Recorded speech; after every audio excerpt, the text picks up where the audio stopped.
memperhatikan Al-Quran, itu sangat kemuliaannya buat kita. Semakin banyak perhatikan Al-Quran, semakin manfaatnya buat kita. Contoh, ayat Al-Kursi, satu ayat. Rasulullah SAW bersabda, "Man qara'a ayat Al-Kursi dubura kulli salatin laysa bainahu wa bainal jannati illa an yamut." Barang siapa yang membaca ayat Al-Kursi setiap habis salat fardu, tidak ada sesuatu yang mampu menghalanginya masuk surga. Ayat Al-Kursi ini satu ayat menjaminkan kita masuk surga. Kalau satu ayat menjaminkan kita masuk surga, gimana suratul Baqarah seluruhnya? Gimana lagi 30 juz Al-Quran? Kata Siti Aisyah radhiyallahu anha, jumlah tingkatan dalam surga Allah sesuai jumlah ayat Al-Quran. Oleh karena itu tidak ada yang lebih tinggi di dalam surga Allah daripada Ahlul Quran. Karena nanti Ahlul Quran ketika masuk surga, Allah suruh baca dan naik. Baca sebagaimana kamu baca di dunia, dan naik posisimu dan darajatmu di dalam surga. Baca naik terus, baca naik sampai bersama Nabi Muhammad di darajat yang tertinggi di dalam surga Allah. Ini semua berkat Al-Quran.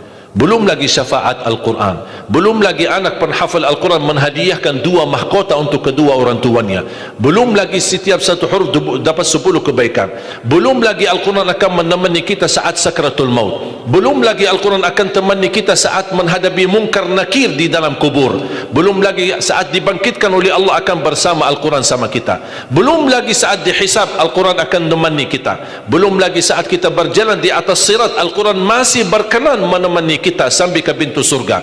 Bahkan ketika masuk surga, Al-Quran tidak akan tinggalkan kita, masih terus masuk bersama kita di dalam surga sampai naik derajat yang tinggi di dalam surga Allah Subhanahu wa ta'ala. Kewajiban kita cuma satu, coba berapa panjang balasan Al-Quran sampai ke surga, tapi diminta cuma satu, berkenan menjadikan Al-Quran teman kita di dunia. Temanilah Al-Quran, akan Al-Quran berkenan temani kita sepanjang hayat, bahkan sepanjang perjalanan kita menuju surga. Itu kemuliaan Al-Quran. Cukup ada seorang ulama dari At-Tabi'in bernama Abdullah As-Sulami, Abu Abdurrahman Abdullah As-Sulami, Abdullah bin Habib As-Sulami. Ditanya, beliau 70 tahun mengajar Al-Quran. Ditanya, wahai imam, apa yang membuat kamu sabar sampai 70 tahun mengajar Al-Quran? Kata beliau, yang membuat aku sabar dan minat menjaga keistiqomahan, bersabda Rasulullah sallallahu alaihi wasallam, khairukum man ta'allama al-Qur'ana wa 'allamah, sebaik-baik manusia yang mempelajari Al-Quran dan mengajarnya. Itulah ingin saya menjadi orang yang baik bagi manusia, sebagaimana bersabda Rasul, itulah yang membuat saya sabar dalam mempelajari dan mengajar Al-Quran. Siapa yang tidak mau jadi manusia yang terbaik menurut Rasulullah sallallahu alaihi wasallam? Itulah bersama Al-Quran. Mohon maaf, siapa Ali Jabir? Hamba yang biasa, banyak kekurangannya, yang Allah anugerahkan kemuliaan bukan karena siapa-siapa, tapi karena Al-Quran.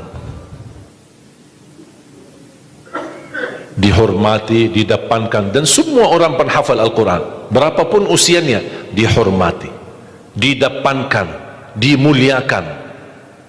Semua berkeinginan bisa bersalaman. Kita melihat dan menonton acara Hafiz Indonesia, jangankan anak-anak, bahkan yang cacat luar biasa Allah tunjukkan bagaimana kelebihan Al-Quran. Yang buta bisa hafal Al-Quran, yang lumpuh badannya dan jasadnya seperti alana yang tidak bisa jalan hafal Al-Quran. Naja yang luar biasa dahsyat, otaknya terganggu tapi bisa hafal Al-Quran. Dia tidak bisa baca, kasih Al-Quran suruh baca, dia tidak bisa baca.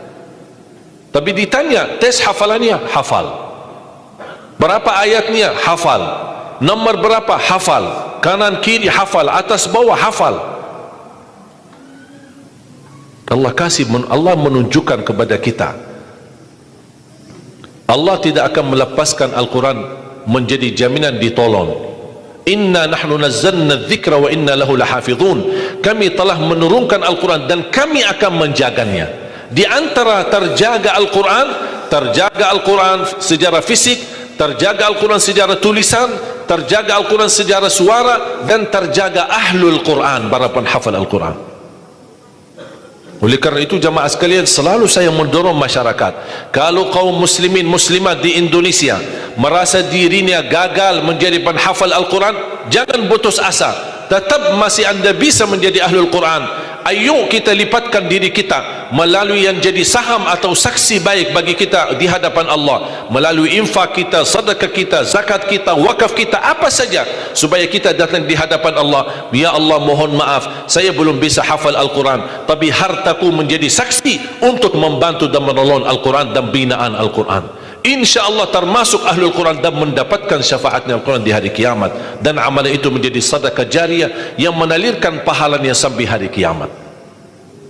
Semua harus bisa berjuang. Tidak boleh ada orang berkata saya tidak bisa hafal. InsyaAllah anakmu bisa hafal. Kalau anakmu belum bisa hafal, InsyaAllah cucumu bisa hafal.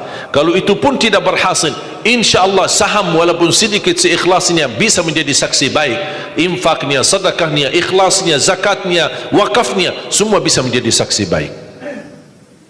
Karena kita mendapatkan sebuah kemuliaan Al-Quran. Al-Quran kitab suci yang tidak ada keraguan di dalamnya.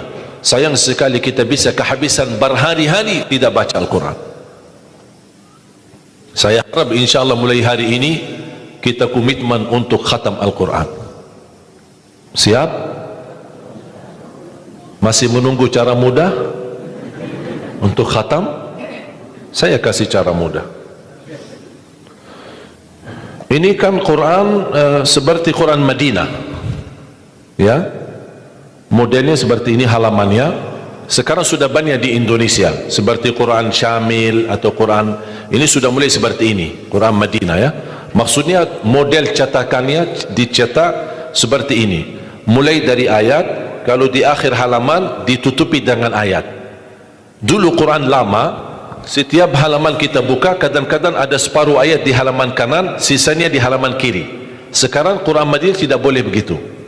Termasuk sudah mulai di Indonesia yang sudah disahkan oleh Kementerian Agama, disesuaikan seperti Quran Madinah. Jadi halamannya atas mulai dari ayat, kalau di akhir halaman ditutupi ayat, tidak disambungkan ke halaman berikutnya, supaya teratur.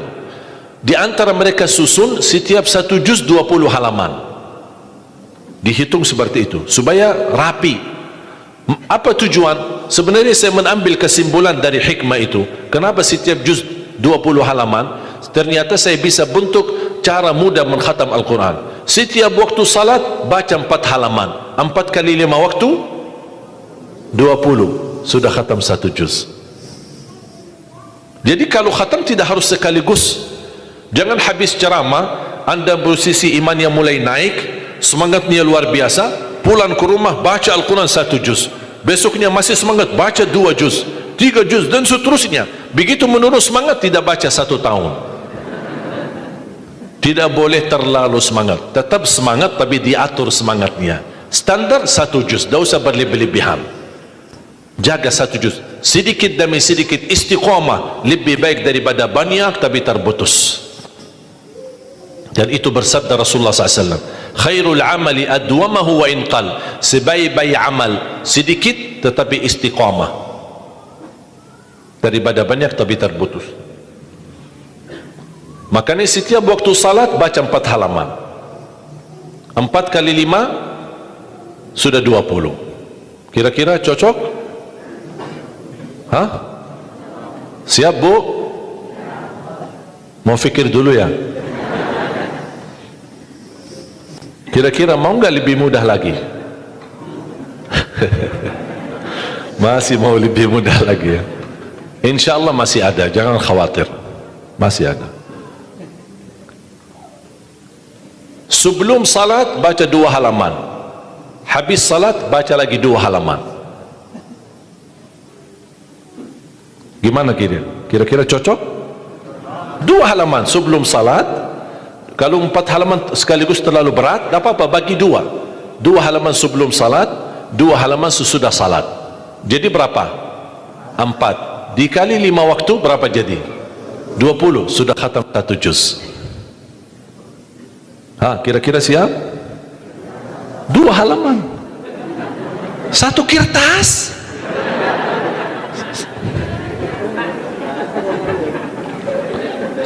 Satu lembar ya,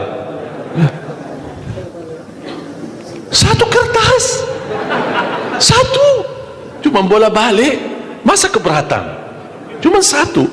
Begitu sebelum salat baca 1 kertas, 1 lembar, habis salat baca lagi 1 lembar. Mohon maaf, lagi semangat, mau nambah jangan tambah, itu aja dijaga sampai selesai. Kalau ini bisa dijaga, insya Allah husnul khatimah, istiqamah dibaca. Siap? Fikir-fikir dulu atau gimana? Insya Allah aman ya, cocok? Masih mau lebih mudah lagi? Bu, mau lebih mudah? Ini cara yang tadi yang saya sampaikan, setiap salat, sebelum salat 2 halaman, habis salat 2 halaman, dan seterusnya sampai khatam 1 juz. Itu cara yang termudah untuk orang yang paling malas. Kalau itu tidak bisa, saya angkat tangan, inna lillah wa inna ilaihi raji'un. Udah ada lagi, sudah habis. Malu kita sama Allah jamaah sekalian. Wallahi waktu kita banyak. Ketika saya berhasil khatam 10 jam bisa khatam 30 juz, Allah kasih 24 jam, masa kita tidak bisa 1 juz? Saya tidak minta 30 juz dalam 10 jam, saya minta 1 juz dalam 24 jam. Jadi kalau ketika anda baca, jangan suka lihat halaman belakang. Itu yang membuat banyak berat.